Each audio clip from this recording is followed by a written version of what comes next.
মা আজ আমাকে বিস্কুট আইসক্রিম করে দেবে? ঠিক আছে, ছেলে আবদার করেছে, বানাতে তো হবেই আইসক্রিম। তো আমি আজ যেটা বানাবো সেটা হচ্ছে বিস্কুট দিয়ে আইসক্রিম, মেরি বিস্কুট।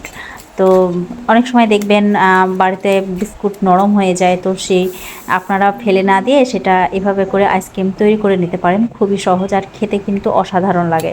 তো আমি 8টা মতো বিস্কুট এবং হাফ কাপ চিনি দিয়ে ভালো মতো মিক্সিতে গুঁড়ো করে নিলাম, একদম পাউডারের মতো গুঁড়ো হয়ে গেছে।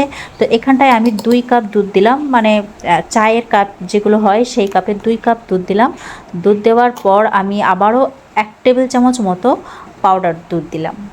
তো এই সবগুলোকে ভালো করে মিক্সিতে একবার করে ঘুরিয়ে নিলাম। তো দেখতেই পাচ্ছেন কত সুন্দর একটা গাঢ় দুধের মিশ্রণটা তৈরি হয়েছে। তো আইসক্রিমের স্বাদটাকে বাড়ানোর জন্য আমি একটু এলাচ গুঁড়ো করে দিলাম, মানে এলাচের পাউডার দিলাম। এতে করে কিন্তু খুব সুন্দর একটা ফ্লেভার আসবে আইসক্রিমের মধ্যে। তো এটা করলে কিন্তু খুবই ভালো হয়। এরপর আমি আইসক্রিম মোল্ডে ঢেলে দিচ্ছি। আর মোল্ড যদি না থাকে তো আপনারা কাগজের যে চায়ের কাপ থাকে সেগুলো দিয়ে আপনারা আইসক্রিম বানিয়ে নিতে পারেন। খুব সহজেই কিন্তু এইভাবে আইসক্রিম তৈরি করা যায়। তো পরের দিনকে আমি এটাকে বার করে নিলাম ফ্রিজ থেকে। তো এটা কিন্তু কিছুক্ষণ পানির মধ্যে রেখে দিতে হবে, কয়েক সেকেন্ডের জন্য। তারপর এভাবে করে বার করবেন, দেখবেন খুব সুন্দরভাবে মোল্ড আউট হচ্ছে। তো আপনারাও বাড়িতে ঠিক এভাবে করেই তৈরি করে নিতে পারেন।